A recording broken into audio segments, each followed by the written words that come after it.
Assalamualaikum warahmatullahi wabarakatuh. Selamat pagi anak-anak ibu semua. Bagaimana kabarnya hari ini? Semoga Allah memberikan kita kesehatan. Baiklah, sebelum belajar, kita baca doa dulu ya. Bismillahirrahmanirrahim. Rabbi srohli sodri wa yassirli amri wahlul uqdatam min lisani yafqahu qauli. Semoga Allah membukakan pintu hati kita dan menambahkan ilmu yang bermanfaat. Amin, amin ya rabbal alamin. Tahukah kamu apa materi kita hari ini? Baiklah, sekarang coba kamu amati gambar berikut.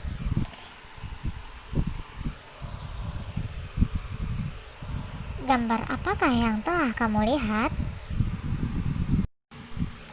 Kamu tentu pernah sakit, bukan? Apa yang kamu lakukan agar kamu dapat sembuh? Tentunya, kamu harus periksa ke dokter dan minum obat yang telah diberikan dokter. Akan tetapi, tak jarang orang yang sudah berobat ke berbagai tempat pengobatan belum juga disembuhkan penyakitnya. Setiap orang harus selalu berikhtiar dan berdoa kepada Allah, serta menyerahkan hasilnya kepada Allah. Hal ini dikarenakan setiap hasil akhir dari semua usaha ditentukan oleh Allah Subhanahu wa Ta'ala. Oleh karena itu, sebaiknya manusia mensyukuri segala ketentuan karena Allah Maha mengetahui yang terbaik untuk hambanya.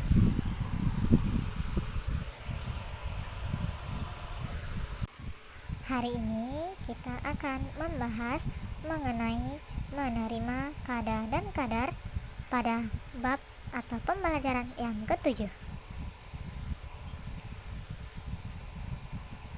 Tentunya kamu masih ingat rukun iman yang keenam, yaitu iman atau percaya kepada qada dan qadar.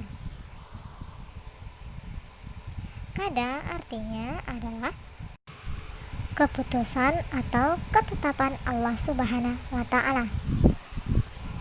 Sedangkan menurut istilah qada artinya adalah keputusan Allah Subhanahu wa Ta'ala terhadap makhluknya yang ditetapkan sejak dari zaman azali atau zaman sebelum manusia diciptakan. Qada merupakan ketentuan Allah yang masih bersifat rencana.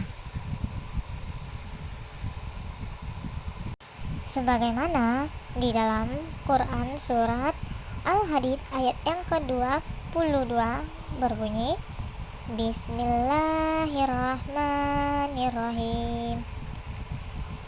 Ma asaba min musibatin fil ardi wala fi anfusikum illa fi kitabim min qabli an nabra'aha inna zalika 'alallahi hasir. Artinya, setiap bencana yang menimpa di bumi dan yang menimpa dirimu sendiri, semuanya telah tertulis dalam kitab Lahul Mahfuz sebelum kami mewujudkannya. Sesungguhnya yang demikian itu mudah bagi Allah. Adapun contoh dari qada adalah matahari terbit dari timur dan tenggelam di barat, kematian seseorang, bumi serta planet lainnya yang berputar pada porosnya. Sedangkan qadar disebut juga dengan takdir adalah ketentuan Allah Subhanahu wa Ta'ala. Jika diartikan secara istilah, qadar adalah keputusan atas peraturan yang telah ditetapkan Allah terhadap semua makhluknya. Qadar dapat dirubah dengan usaha dan ikhtiar dan juga doa kita.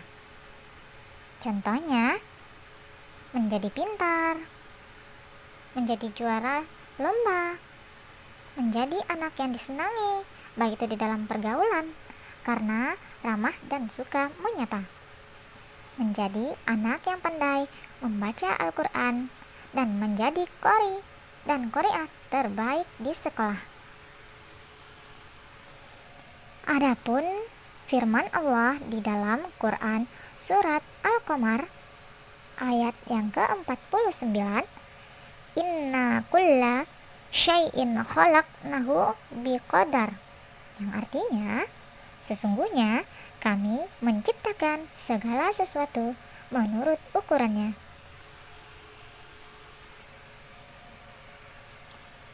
Beriman kepada qada dan qadar tidak cukup hanya dengan diucapkan dalam lisan, akan tetapi kita juga harus mengamalkan melalui perbuatan. Misalnya dengan bersikap husnuzon terhadap ketentuan Allah. Orang yang beriman kepada qada dan qadar akan memiliki ketakwaan yang tinggi dan selalu memasrahkan hasil usaha kepada Allah Subhanahu wa Ta'ala. Adapun ciri-ciri orang yang mengimani qada dan qadar, dia akan selalu menerima dengan sabar takdir yang diberikan Allah, baik itu takdir buruk maupun takdir baik. Kita harus selalu berikhtiar. Ikhtiar artinya adalah usaha seseorang untuk mencapai sesuatu yang diinginkan. Meskipun setiap kejadian pasti ada kaitannya dengan qada dan qadar.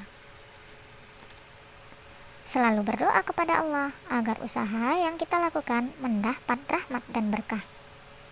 Berhusnuzon dan menerima keputusan Allah Subhanahu wa Ta'ala. Tidak merasa sombong, serta meningkatkan rasa ingin tahu terhadap sunnatullah.